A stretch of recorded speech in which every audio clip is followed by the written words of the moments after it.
demande au Seigneur de ressusciter ton travail, de ressusciter ta vie.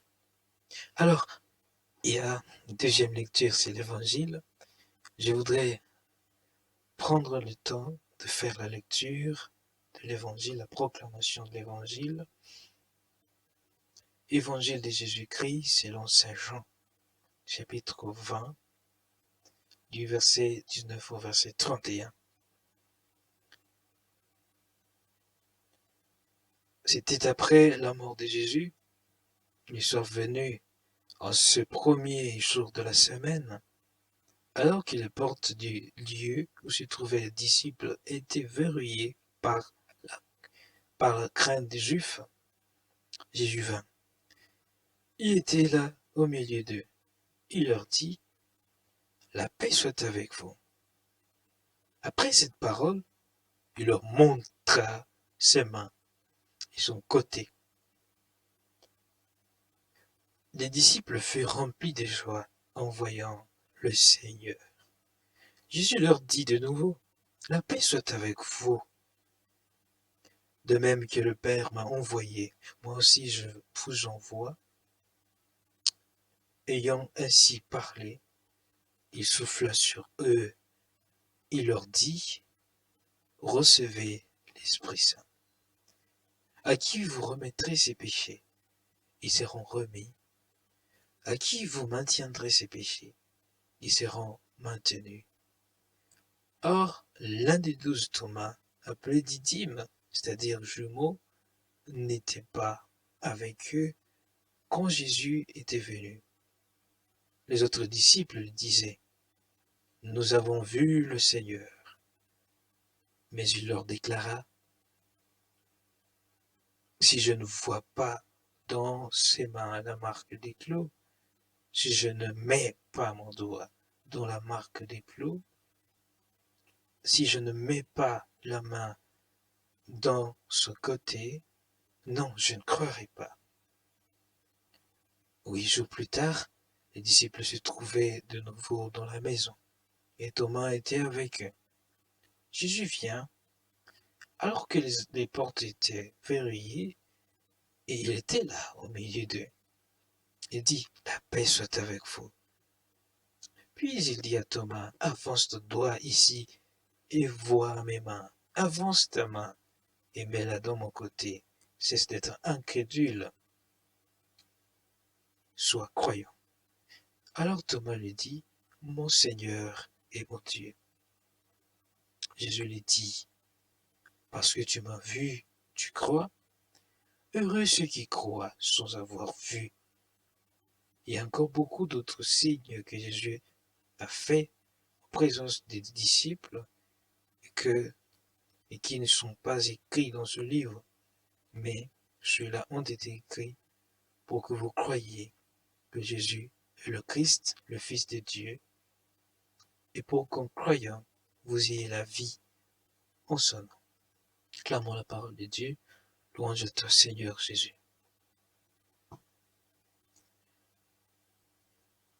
Alors il y a deux parties dans ce texte. La première, c'est que ce moment où nous avons vu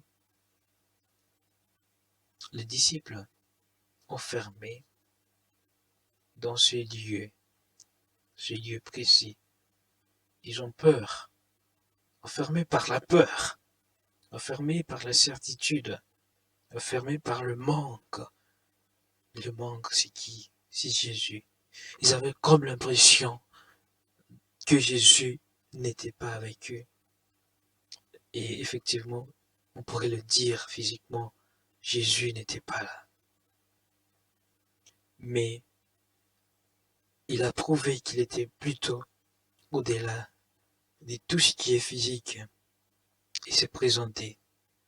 Il était au milieu d'eux, les portes fermées.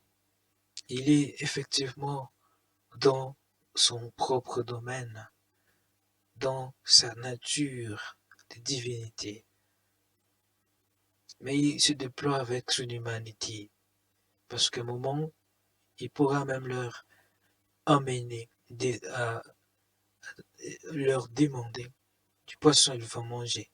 Prouver la coexistence de ces deux natures en lui, et de façon inexplicable, de façon indicible pour la mémoire, pour la croyance des hommes que nous sommes. Alors, qu'est-ce qui advient? C'est que là, ils sont émerveillés. Il va leur dire la paix soit avec vous.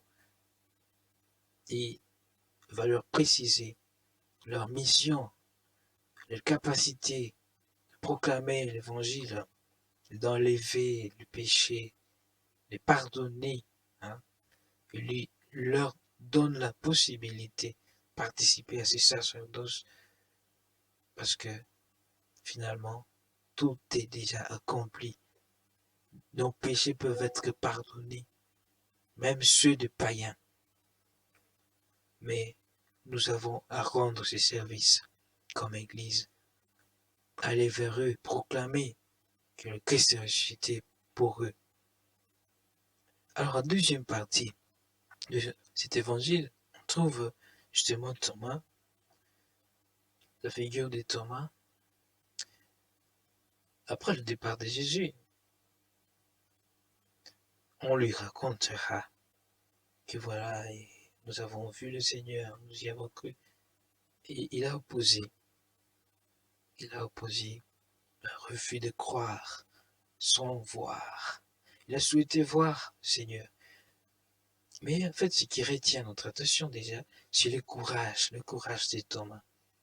Pendant que les autres avaient peur des Juifs, les textes a précisé par peur des Juifs, mais lui, il a osé sortir, aller faire le marché. Alors c'était un homme extraordinaire. Béni soit le Seigneur pour cette image, pour cet homme, pour ce courage. Ça signifie sa foi était tout autre. Il avait besoin de cette confirmation. Celui qui va dire après, mon Seigneur et mon Dieu. Mon Seigneur et mon Dieu. Il va confirmer ce que j'ai dit dans la première lecture. Hein? La divinité du Seigneur est manifestée et confessée par Thomas. Mais vous avez vu dans la partie finale, il n'a pas pu oser rapprocher sa main pour toucher le plaid de Jésus, ses doigts, toucher les côtés du Seigneur avec sa main, parce qu'il a cru. Il a cru. Mais à la fin de la finale, on trouve cet éloge que le Christ adresse à nous autres, à nous qui croyons, à toi qui ne crois pas encore. Heureux sont ceux-là qui croient sans voir. Nous n'avons pas vu le Christ, nous ne le voyons pas maintenant, mais nous sommes sûrs qu'il est à côté de nous et qu'il nous voit. Et nous lui faisons confiance. Et dans ces cas, le Christ a dit, heureux ceux qui croient sans voir. Béni soit le Seigneur. Qu'est-ce qu'il nous apprend à travers cet évangile? C'est que, au-delà des peurs de monsieur tout le monde, au-delà de l'esprit commun, il existe un état. Tout le monde peut se plonger dans la peur, mais il faut braver, il faut oser faire quelque chose. Par conviction, Thomas est sorti pour acheter, pour se trouver en manger, mais pour tout le monde. Il a risqué sa vie. Et puis, il n'avait pas besoin d'accomplir tout ce qu'il demandait, parce qu'il croyait déjà.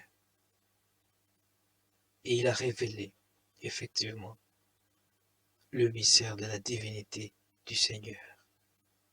C'est un rapprochement qui nous permet de comprendre en quelque sorte que justement Dieu est trine.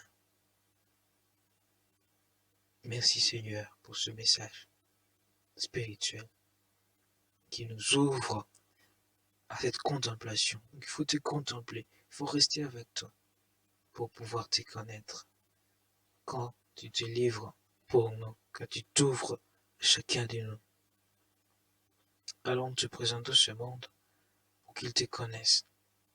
Nous te demandons d'ouvrir à tous les Thomas leur voie de ta connaissance, afin qu'un jour ils puissent témoigner et accorder à d'autres Thomas qui seront derrière eux de pouvoir se convertir eux aussi.